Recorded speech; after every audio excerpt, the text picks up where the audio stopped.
Je suis Damien Lecan, là, et je vais poursuivre cette, cette très bonne présentation là, autour de ces librairies Android, autour de BLE par d'autres librairies Android, hein, c'est un peu le sujet ce soir. Justement pour un dev carré, on va voir justement exactement à quoi je vais faire référence. Quelques éléments sur moi. Bon, globalement, ce soir, je viens avec ma casquette développeur, hein, donc depuis un certain nombre d'années. J'ai fait du PHP, pas mal de Java, du Scala, du Groovy, ça dépend des clients, il y a un peu de tout. Je bosse actuellement pour SQLi, où je m'amuse beaucoup, on va dire. C'est plutôt sympa de bosser dans cette boîte. Concrètement, ce soir, je vais vous parler de Square, ces fameuses librairies un peu carrées. Qui connaît ce petit boîtier? Est-ce que vous l'avez déjà vu aux États-Unis, peut-être l'ont déjà vu. Alors qu'est-ce que c'est que ça? Quand j'ai découvert ça, c'était il y a déjà 2-3 ans, j'ai trouvé l'idée absolument génialissime. Le mec qui a inventé ça, vraiment excellent. Qu'est-ce que c'est que ça? En fait, vous voyez ici, c'est tout simplement un lecteur de pistes de carte bancaire, donc ce qu'on n'utilise absolument pas en Europe parce que c'est pas sécurisé, aux États-Unis ça ne les dérange pas. Donc là, vous avez un lecteur analogique de la bande magnétique qui convertit ce signal, avec le chiffre au passage, en signal récupéré par la prise jack du téléphone.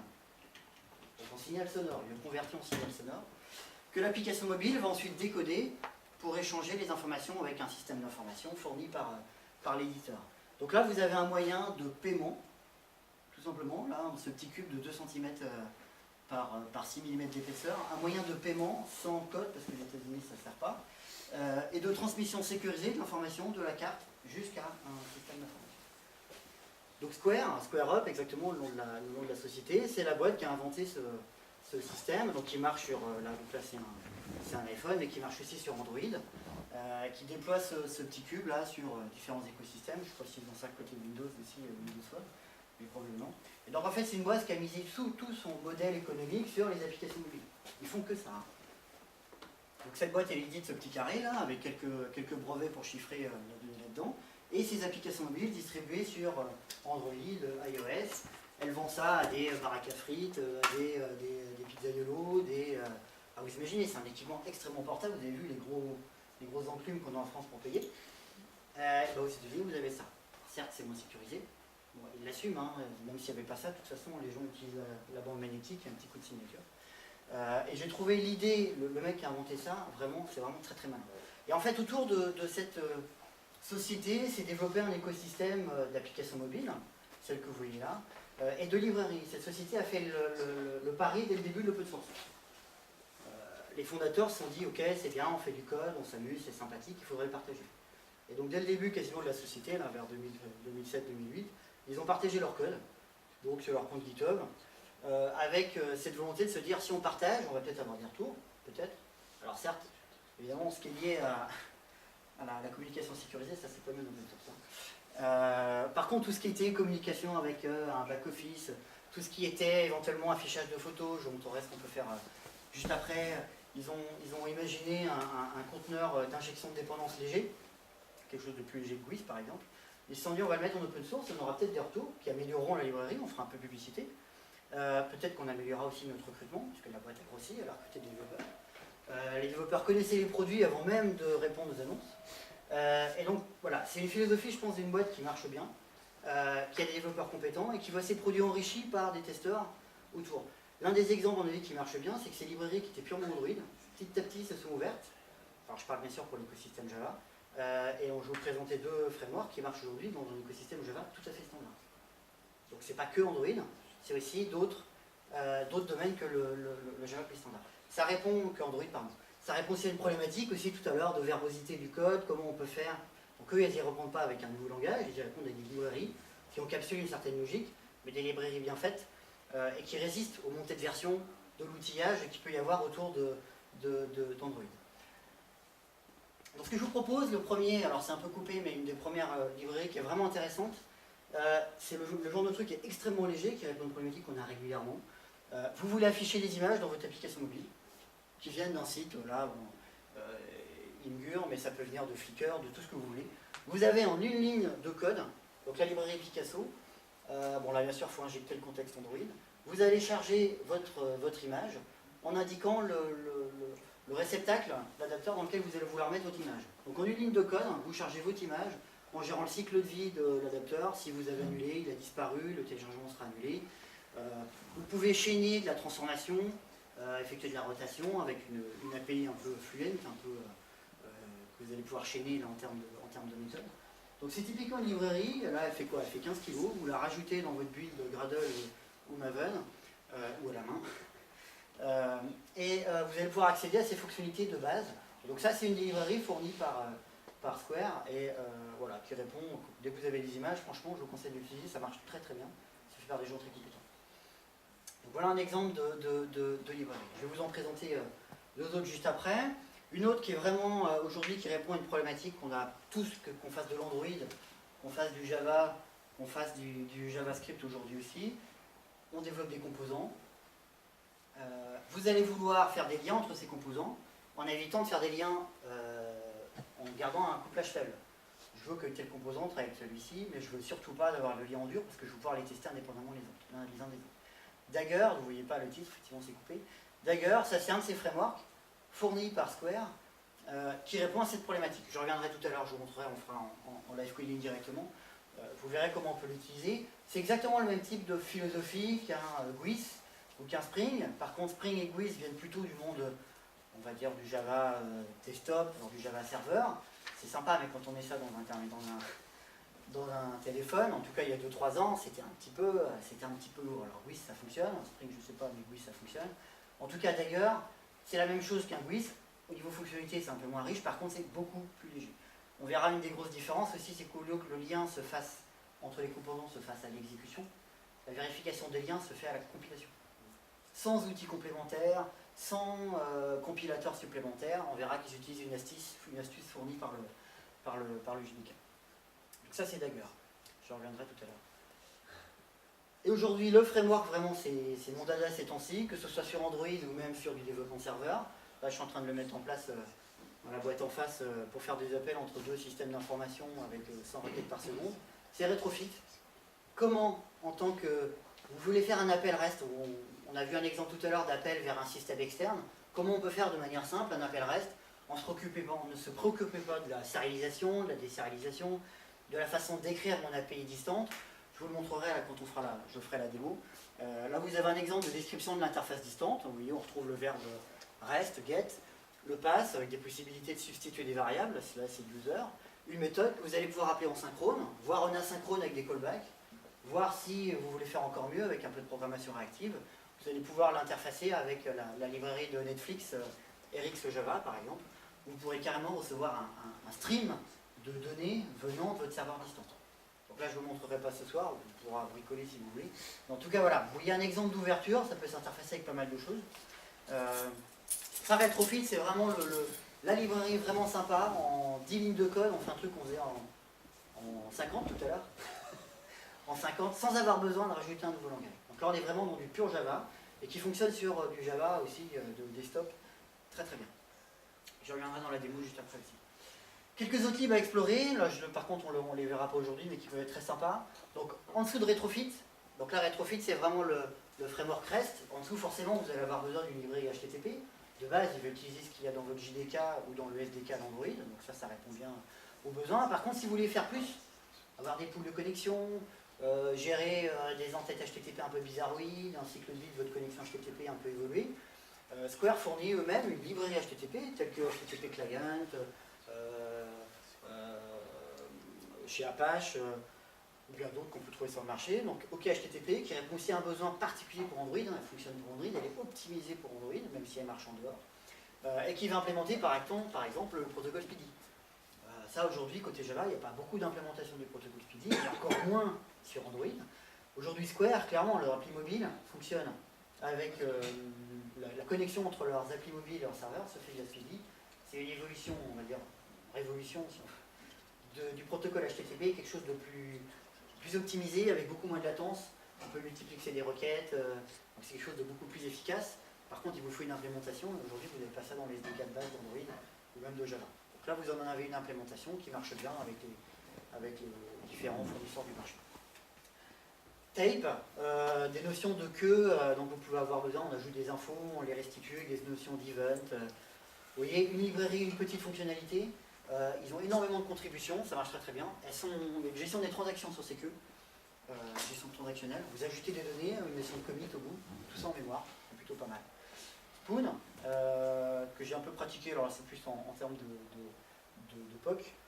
Si vous voulez faire des tests distribués sur plusieurs terminaux d'appli Android en même temps, simultanément, vous avez Spoon qui vous permet de faire ça. Vous branchez tous vos terminaux sur votre PC via un hub USB.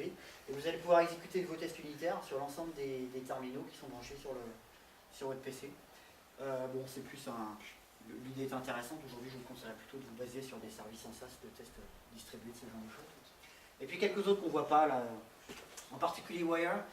Ça, c'est un exemple, je pense, de bonne réactivité. Alors, Wire, est-ce que vous connaissez le protocole buffer de Google? On parle de Google.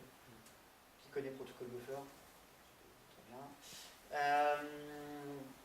Quand vous faites du JSON, quand vous faites du web service, vous aimez bien un petit peu que le client et le serveur ils parlent un peu le même langage. Qu'est-ce que propose le protocole buffer? C'est de définir avec un DSL, une maison, vous avez besoin, vous décrivez votre service, il a tel nom, voilà les attributs, c'est optionnel, pas optionnel, voilà le type de ces objets, etc. Vous allez décrire ça dans un métalangage à côté. Et à partir de ce métalangage, vous allez générer la partie cliente et la partie serveur en Java, en JavaScript, en .NET, en ce que vous voulez. Et protocole buffer, ça va être une implémentation de cette chose-là en native. Donc vous avez quelque chose de très optimisé avec des clients générés. Le problème quand on parle de génération de code, c'est que ça génère beaucoup de classes. Et quand on est sur un terminal avec une Dalvik qui a certaines limitations, quand on fait du protocole buffer et qu'on est sur Android, on explose vite fait la limite de 65 000 classes ou méthodes, je ne me souviens plus exactement. Méthodes, voilà, 65 000 méthodes au sein d'une seule application mobile. 65 000, ça paraît énorme quand on développe, mais quand on génère du code, en fait, on s'en fout, on génère. Typiquement, on est sur du serveur, on génère, c'est pas grave. C'est pas grave, mais sur un terminal, c'est gênant. Et donc là, vous avez ici Wire, c'est tout simplement une réimplémentation de la philosophie protocole buffer, mais adaptée pour Android. Donc au lieu de générer des méthodes, ils vont générer des grosses méthodes, que mais moins, et pour que ça rentre dans Android. Donc quand vous faites du hook HTTP, vous pouvez faire du protocole buffer ou du retrofit avec Wire comme implémentation pour pouvoir faire du protocole buffer. Tout ça en open source. Donc là, vous avez toutes les briques pour faire des applis mobiles hyper optimisées en termes de latence, de minimisation de la volumétrie des données échangées. Donc si vous voulez combiner ça avec du BLE, du capteur, remonter une appli mobile qui clique un serveur toutes les secondes, là vous avez toutes les briques pour faire des choses très optimisées sur Android. Tout ça en open source, n'hésitez pas à contribuer. Je ne suis pas développeur Square, mais n'hésitez pas, je pense que c'est ce qu'ils attendent aussi, parce que c'est pour ça qu'ils partagent. Donc voilà un peu pour cette présentation générale. Ce qu'on va faire maintenant, je vais vous présenter on va faire une démo de Retrofit et de Dagger. D'abord Retrofit, vous allez voir un petit peu comment ça s'utilise. Et puis après, si vous avez des questions, n'hésitez pas. Alors, j'ai changé la résolution. D'abord, parce que on voit rien. Alors, j'accepte le doute. On ne va pas changer la résolution. On ne va pas la changer. Alors, ce que j'ai sur mon... Vous ne le voyez pas, mais en parallèle là, j'ai un petit client, là, une petite appli qui tourne, sur le port 9000, une petite API REST, je demande la météo pour Nantes, et il me renvoie un petit flux JSON, vous voyez, il est là, un petit flux JSON, qui me donne la météo. Ce que je vous propose, c'est rapidement en termes de code Java, on va le faire en 5 minutes, un petit client REST qui va interroger cette API, qui va la restituer et l'afficher dans la console. Donc là, je vais faire différents composants. Est-ce qu'on fera dans un second temps, s'il nous reste du temps? Je rajouterai de l'injection de dépendance pour séparer les composants pour qu'on puisse les tester simplement avec Dagger. On fera ce qu'il faut à ce niveau.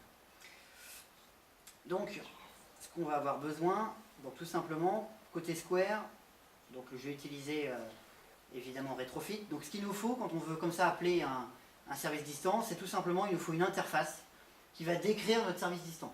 Donc là, c'est très simple. Je vais l'appeler Météo Service. C'est tout simplement une interface Java, tout ce qu'il y a de plus classique, dans laquelle je vais décrire ma méthode. Là, vous pouvez mettre absolument ce que vous voulez. Je reviendrai après sur le type de retour. Et je vais appeler ça récupérer météo. Et puis je vais passer en paramètre la ville. D'accord. Donc vous voyez une description tout à fait classique. D'ailleurs, je pourrais mettre hop, tout à fait classique d'une méthode. Et là, je vais commencer à rajouter ce qui est spécifique à Retrofit. Qu'est-ce qu'on va faire pour lui dire, ben voilà, j'attends tel type de retour. Donc ce que je vais faire, c'est que je vais commencer par décrire le format de mon retour de mon service. Donc ce que je vais tout simplement faire, je vais créer un bon vieux Pojo tout classique, que je vais appeler météo. Vous avez vu tout à l'heure les champs. Hop, private, on s'en fout. On va faire léger, on va faire comme si on faisait des langages légers où on n'a pas besoin de déclarer les visibilités. Donc vous avez vu qu'on avait la ville. Et le deuxième, c'était quoi déjà? C'était météo, merci. Météo. Donc là, c'est un bête Pojo, hein, tout ce qu'il y a de plus classique. Et que je vais récupérer en retour. Donc là, qu'est-ce que je vais faire quand je vais appeler les services REST? Je m'attends à ce qu'il désérialise automatiquement le flux JSON dans mon objet Java. D'accord? De manière à ce qu'il me peuple en objet Java les différents champs. J'aurais des listes, ce serait pareil. Hein. Là, je vous montre un exemple simple. J'ai une liste de météo et j'ai un tableau d'objets météo dans mon retour. Et ça va se débrouiller très simplement. Et c'est là que je vais commencer à rajouter ce qui est spécifique à Retrofit pour qu'il puisse transcrire cet appel de méthode en un appel REST. Donc là, qu'est-ce que je lui dis? Je rajoute mon import. Qu'est-ce que je lui dis? Je lui dis qu'on va appeler /API /météo. D'accord? Donc ça, c'est tout simplement l'URI que j'ai appelé tout à l'heure, API météo. Et nous, ce qu'on veut, c'est que le paramètre ici en query string, ce soit notre paramètre ici qui est passé en paramètre de méthode. Tout simplement, je lui dis, bah voilà. En fait, ce paramètre de la méthode, c'est un champ de type query. Et j'indique le nom, puisque malheureusement en Java on perd, enfin en tout cas jusqu'en Java 7, on perd les noms des variables. On ne peut pas exploiter le nom de la variable, parce que ça aurait été pas mal par introspection de récupérer ville et de s'en servir comme le nom de l'attribut de la query string. On ne peut pas, donc on est obligé de leur préciser là. Donc qu'est-ce que va faire Retrofit? Il va faire un appel de type get, que là je veux faire du get, je pourrais faire du post, du put, de l'update, tout ce que vous voulez en termes de verbe côté HTTP.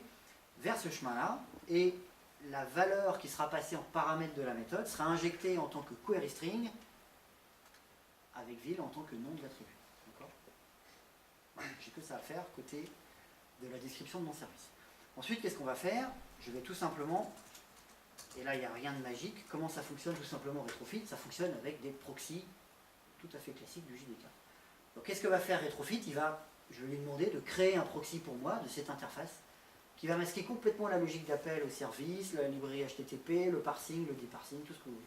Et pour faire ça, on utilise quoi? On utilise un builder, un REST adapter, pardon, builder, REST adapter, builder, voilà, hop, sur laquelle je vais appeler plein de méthodes sympas. Pourquoi il propose ça? Je sais pas. Pourquoi je ne pas une méthode? REST adapter.builder, non? Pardon? C'est pas un REST adapter.builder c'est une classe interne, elle n'est pas statique. Il manquait l'import. Qu'est-ce qu'il me dit là? On enlève les parenthèses. On enlève les parenthèses. Ok, pardon, merci. Ensuite, bon, la compulsion est toujours très mauvaise, mais c'est pas grave.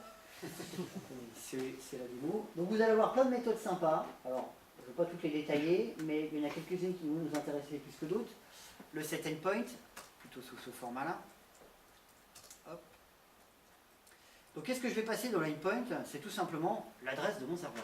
Donc je lui dis où il va taper. Donc là, localhost 2.9000. Voilà. Donc là en fait, qu'est-ce que vous voyez? Je suis en train de paramétrer l'appel REST qui me permettra plus tard, quand je lui passerai l'interface, de construire mon objet permettant de faire l'appel. Donc là, qu'est-ce que je vais lui passer d'autre? Ça suffit. Ça suffit. Ça me renvoie un builder. Et ce que je vais faire, c'est que je vais directement récupérer un adapteur, REST adapteur. Voilà, j'obtiens mon builder. Et ensuite, sur mon adapteur, je fais quoi? Create. Sur mon create, je fais quoi? Je passe tout simplement mon interface pour qu'il me crée un stub me permettant de faire mon appel. Donc là, je passe mon interface, méthode service, classe. Pardon. Et là, qu'est-ce que j'obtiens en retour? J'obtiens un météo service sur laquelle je peux faire mon appel. Service. J'ai pris ça récupérer météo. J'ai passé Nantes. De toute façon, il n'y a que Nantes qui codait. Là, non, c'est pas ça. J'obtiens en retour météo. J'ai la météo. Je vais rajouter un petit toString.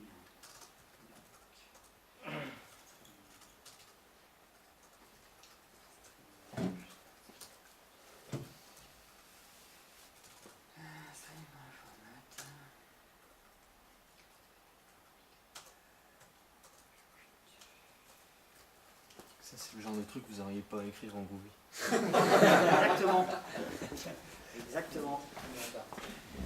Et je vais passer. Et ouais, est-ce qu'elle a non plus? Voilà, je récupère ça et je l'affiche.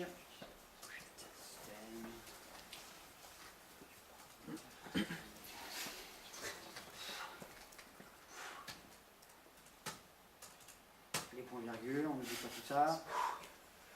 Voilà. Et je démarre mon application. Elle est où? On voit rien. Elle est là. Renaise. C'est parti. Et normalement, ça compile. Merci. Et voilà. Il a fait la chose. Là, j'ai juste fait le toString de l'objet Java. Complètement masqué la sérialisation, désérialisation. Vous faites les appels dans l'autre sens, c'est la même chose. Techniquement, derrière, qu'est-ce qu'il y a? Ça utilise JSON, la librairie, le parseur JSON fourni par Google. Vous pouvez utiliser Jackson si vous voulez. Vous pouvez faire du XML si vous voulez en paramétrant un autre adapteur. C'est ce que j'aime bien sur cette librairie, c'est qu'elle est elle est vraiment hyper paramétrable. Donc là, le converteur, par défaut, il y a un converteur paramétré. Vous pouvez en mettre un autre. Vous dites, je veux un converteur Jackson, converteur, bah, ça fait du Jackson. Un XML converteur, ça fait du Jackson. Vous mettez un protocole buffer converteur, un wire converteur, ça fait du wire. Mettez ce que vous voulez. Vous pouvez traiter spécifiquement via un error handler, parce que là, on ne l'a pas vu, mais vous allez me dire, qu'est-ce qui se passe s'il y a une erreur? Là, on n'a traité aucune exception. Effectivement, on n'en a traité aucune, mais on n'a pas envie de les traiter, parce qu'on n'en a rien à foutre. La plupart du temps, c'est des trucs qui ne peuvent pas se produire, ou si ça se produit, de toute façon, c'est mort. Si le réseau ne marche pas, qu'est-ce que vous voulez faire? Il ne faut pas renvoyer la donnée. Donc via un error handler, vous pouvez rajouter quand même une possibilité de convertir les exceptions rétrofit dans vos propres exceptions, que vous pourriez rajouter du coup en termes de throw à la suite, vos exceptions de type checked, si vous insistez vraiment à avoir des checked exceptions, vous pourriez le faire si vous voulez.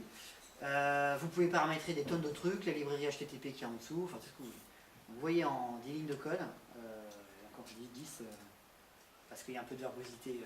Par contre, Groovy plus rétrofit, ça doit être sympa. Ça peut être pas mal. On peut faire des choses très sympas et très succinctes. Ce que je vous propose, je ne sais pas s'il reste du temps, jusqu'à quelle heure. Ce que je vous propose, c'est on va daguerrifier ce bidule-là. C'est rajouter un peu d'injection de dépendance dans cette chose-là. Nous, ce qu'on voudrait, c'est en gros masquer ce truc-là, la construction du REST adapteur, et en tout cas au moins peut-être la construction du service. On voudrait la masquer et l'isoler dans un composant pour qu'on puisse éventuellement changer de main de factory ou de framework qui fait ce truc-là.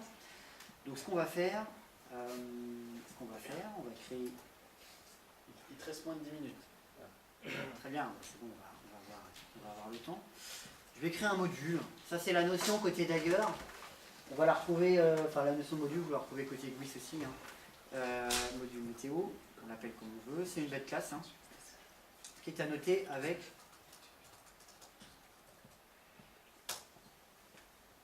tout simplement la notation module. Tout simple. Et qu'est-ce qu'on va définir là-dedans? On va définir un ensemble de providers. C'est tout simplement des méthodes qui vont créer des objets pour qu'on puisse les injecter dans d'autres objets. Concrètement, vous allez voir ce que ça donne. Donc là, nous, ce qu'on veut faire, c'est qu'on veut extraire ici la logique de construction du service. Là, je voudrais injecter mon météo. Concrètement, moi, c'est ça que je veux là. Je veux inject. Je veux inject météo service. Météo service. Je veux ça et je veux qu'à l'exécution, il se démerde que météo service, il ait la bonne valeur dedans. D'accord, je veux pas savoir d'où ça vient, comment c'est construit. C'est un gars du framework qui fait ça, je sais pas comment il se débrouille. Je lui ai demandé un météo service, il me le crée, je lui file l'interface et il me restitue ce que je veux. Donc on va isoler la construction de ce météo service dans ce module. Et donc on va créer ce qu'on appelle un provider. Donc on a dit qu'on voulait un météo service en retour. Public peut-être. Il faut que ce soit public. Je sais pas, mais on va le mettre quand même. Provide. Donc ça c'est une convention côté Dagger, mais ça n'a aucune importance. Provide météo service de classe. Hop. Voilà, c'est la classe de mon service. Que je viens par l'interface que je vais injecter tout à l'heure. J'étais en nul pour le moment. Allez, avec on pourrait s'en passer. Et je vais tout simplement isoler. Tout ce qu'on veut, nous, c'est récupérer tout ça. Sans l'interface qu'on injectera tout à l'heure. On va faire sans l'interface d'abord. Sinon, ça complexifie le truc. Pardon, excusez-moi, je cherche. Par définition, on veut un météo service, donc on ne va pas spécifier l'interface qu'on veut. Cet adapteur, voilà, et je fais return service. Donc là, qu'est-ce que j'ai décrit? J'ai décrit tout simplement là, une sorte de factory en fait, là, hein, une méthode qui va me construire un autre objet. Alors, rien d'extraordinaire en Java, c'est pas un truc incroyable. Et je vais rajouter la méthode provide.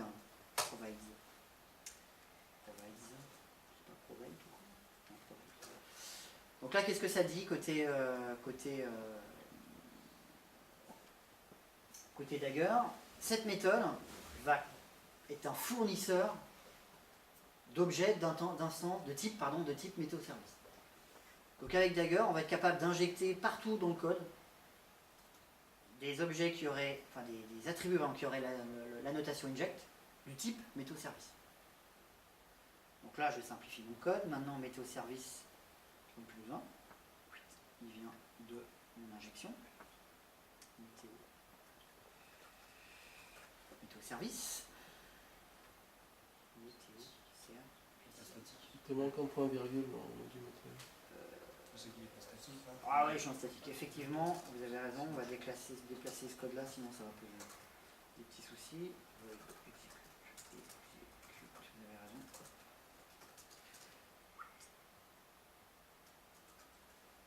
On va mettre ça là-dedans. Ça, il n'en veut plus. Voilà, donc j'ai simplifié mon code. On va avoir de l'injection de dépendance. On verra tout à l'heure comment on fait ça. Et je ne me préoccupe pas de savoir d'où viennent les instances. Merci. Je ne me préoccupe pas de savoir d'où viennent les instances. Ensuite, comment? Alors vous allez me dire, ouais, on a déclaré un module, ouais, vous avez déclaré la config. Comment tout ça, on instancie la config pour qu'il est où mon instancieur de contexte ou mon équivalent côté GUIS. Côté Dagger, ça s'appelle un object graph. Donc vous avez object graph, une classe qui présente un certain nombre de méthodes, évidemment qui n'ont rien à voir avec celle-ci. Create, dans laquelle je vais injecter mes modules, l'ensemble de mes configurations. Donc là, qu'est-ce que va faire Dagger? Il va lire la config du module, tout simplement. Donc créer, vérifier les dépendances, parce que là j'ai fait un truc simple. Hein. On aurait pu avoir des profiles qui dépendent de d'autres profiles, des injections qui dépendent d'autres modules. On aurait pu faire ça. Là, on va rester simple pour démarrer. Et donc j'injecte ma configuration, tout simplement. Donc là, il va me créer un objet graph que je vais ensuite injecter dans ma classe. Inject, voilà, que je vais injecter dans ma classe météo app. Météo app. Parce que si je ne fais pas ça, évidemment, météo app ne connaît pas. Donc qu'est-ce que ça fait ce truc? Qu'est-ce qu'il me dit là?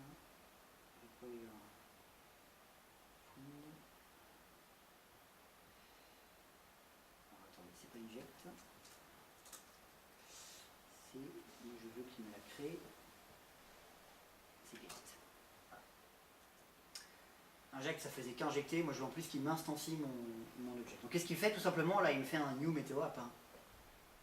Pas plus compliqué que ça, sauf qu'il va aussi respecter les annotations que j'ai données, il va aussi m'injecter et résoudre toutes les dépendances qu'il peut y avoir dans mon code. Donc bien sûr, c'est transitif. Hein. Si météo service dépend d'un autre truc, qui dépend d'un autre truc, il va faire toute l'injection de dépendance partout. Ce qui est important, c'est que cette injection, cette vérification, elle est faite à la compilation. Donc pas du tout comme un GUIS ou un Spring où il faut lancer le code pour vérifier que ça fonctionne. C'est fait à la compilation. Donc comment ça fonctionne? Alors attendez, je vais quand même finir le programme. app.execute. Donc là j'exécute mon code. Il va me manquer un petit bidule. Sinon ça va pas marcher. Ok.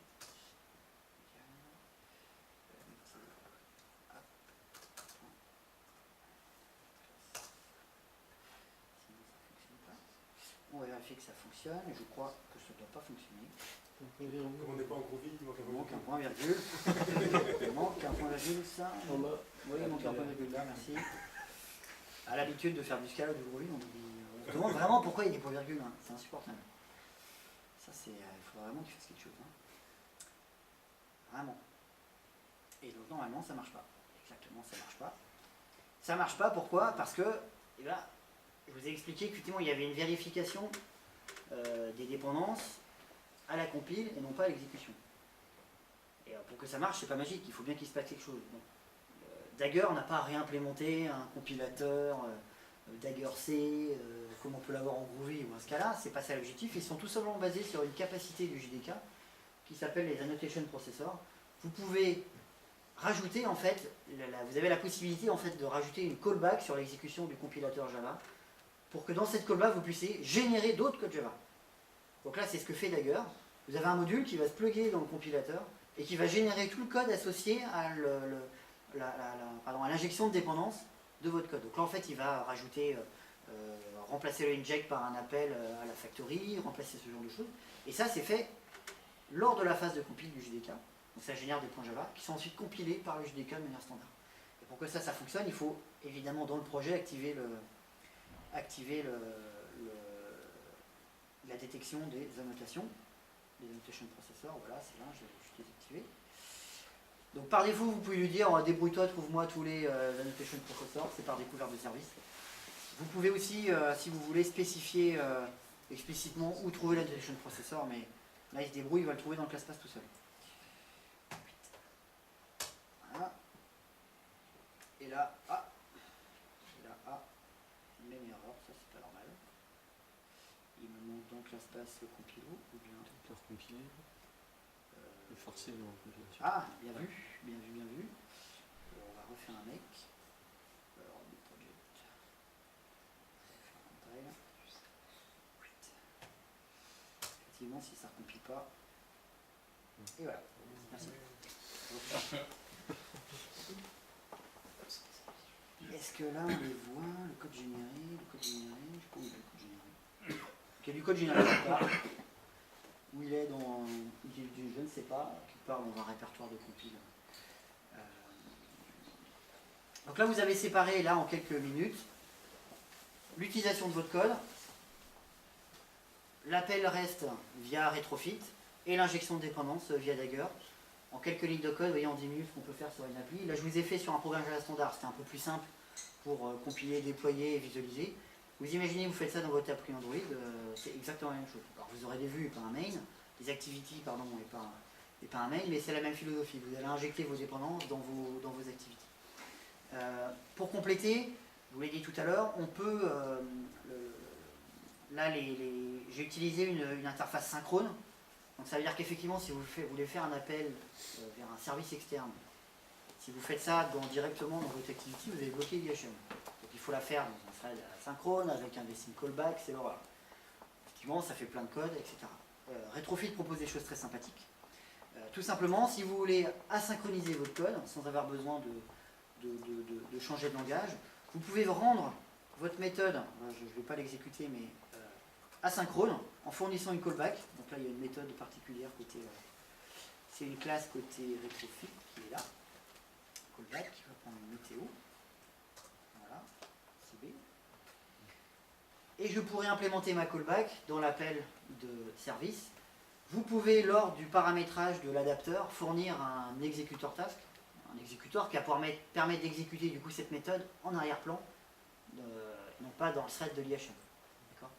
Donc là forcément le code va être adapté, alors ça ne va pas marcher avec mon code Java standard parce que du coup, comme lui il va être non bloquant, on va sortir tout de suite, on ne verra pas le résultat de l'appel.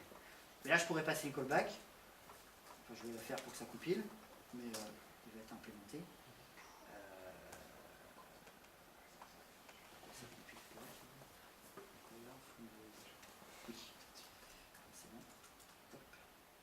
Donc là je récupère ma météo et je récupère mes erreurs ici. Tout de suite c'est un petit peu plus verbeux quand on fait des callbacks. Et c'est pour ça que Retrofit propose une troisième fonctionnalité, je vous en ai parlé mais là je ne vous montrerai pas.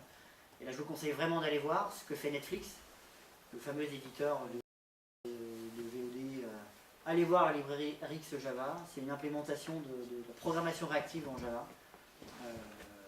Vous allez pouvoir remplacer toutes ces callbacks parce que là vous récupérez l'appel, vous faites un autre appel qui a une callback, un autre appel qui a une callback et là vous ne voyez plus rien. Même en Java 8 vous ne voyez plus rien quand même. Vous allez pouvoir transformer cette notion asynchrone plutôt en termes de flux. Alors, ça marche en termes d'observable. En termes de flux, et vous aurez un code très lisible, beaucoup mieux qu'en tout cas ces callbacks, et qui sera quand même asynchrone. Alors, je n'ai pas la librairie, je ne peux pas vous montrer, ça ne compilera pas. Mais je vous conseille vraiment d'aller voir en termes d'extension de cette chose-là. On voit d'ailleurs des communautés entre Square, Netflix, des gens en open source et communiquent, et qui intelligemment font communiquer leur librairie, et ils ont bien raison, plutôt que de se faire la guerre, ils se complètent. Et je trouve ça très mal. Et ça fait des belles librairies. Je propose qu'on s'arrête là. Je ne sais plus si j'ai encore un truc à dire. Je crois pas. Ah non, voilà, c'était une question. Donc c'est parfait.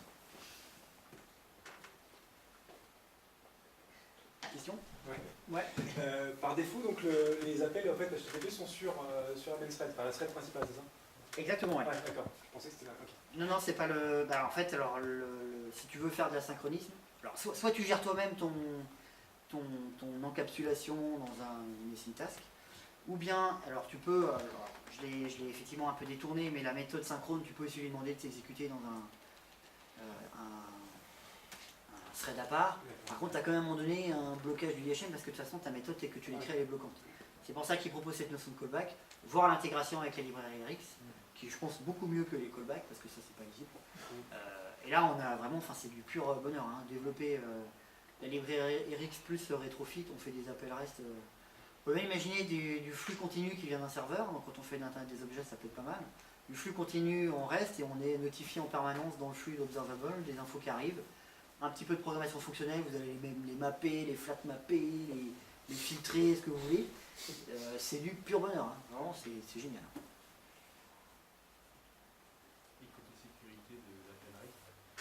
Alors côté sécurité, donc là ça c'est pas une fonctionnalité qu'on a au niveau de Retrofit, c'est plutôt au niveau de la couche HTTP.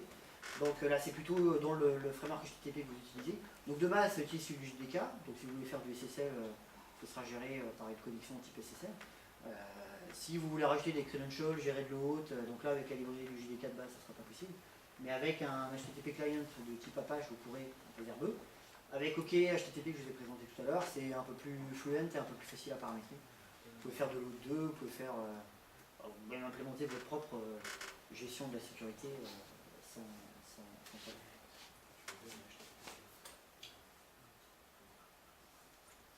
Par Retrofit, c'est la couche en dessous. Et là, du coup, vous pouvez la paramétrer comme vous voulez. La librairie OK HTTP, elle va se plugger comment?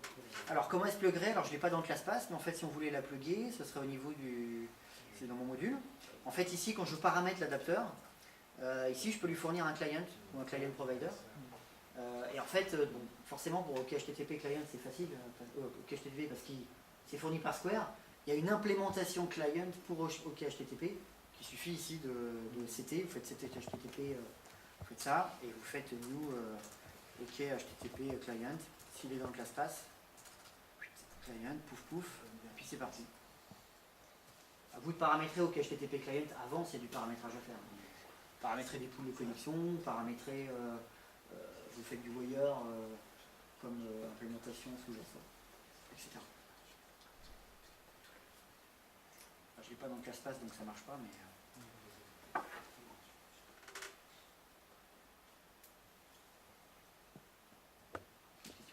Ces librairies sont complètement sont indépendantes de l'aspect matériel, la petite boîte Oui, complètement, exactement. C'est complètement autonome, c'est des projets, ils n'ont même pas de POV par an, histoire de complexifier le truc, non, même pas. C'est vraiment complètement autonome, c'est bien fait, pas de dépendance à l'extérieur, pas de commons bidule, pas de. Voilà, on voit, c'est pensé léger, efficace, productif, et ça marche. C'est ça qui est bien. Ça marche. Pas eu d'effet démo, j'ai pas répété particulièrement. Donc, non mais ça monte, c'est simple, et quand c'est simple, ça marche, c'est ça qui est bien. Quand vous dites ça, les gens du framework qui doivent valider, machin, c'est simple, ça marche, ils sont contents parce que c'est sauront qu'ils n'auront pas de maintenance à faire. Et ça commence à être bien utilisé, donc ça veut dire que c'est assez. Il y a des bugs, hein, comme n'importe quel programme. Mais comme c'est partagé, et c'est ça l'intérêt de l'open source, c'est comme c'est partagé, comment ça commence à bien se diffuser, forcément remontée d'anomalies, partage, plus de tests. C'est l'open source. Ouais. Donc pour Square, c'est tout bénéfice pour eux. On teste pour eux en fait. Je peux juste faire une remarque sur une question, mais il y aura certainement un développeur de Square à Druid Code Paris. Oui, sûrement, sûrement. Sûrement, ils sont vraiment sympas, je trouve. L'état d'esprit Square, c'est vraiment bien. Enfin, je trouve c'est une boîte qui doit être sympa. C'est dommage qu'ils fassent quasiment que de l'Android, que de la bonne.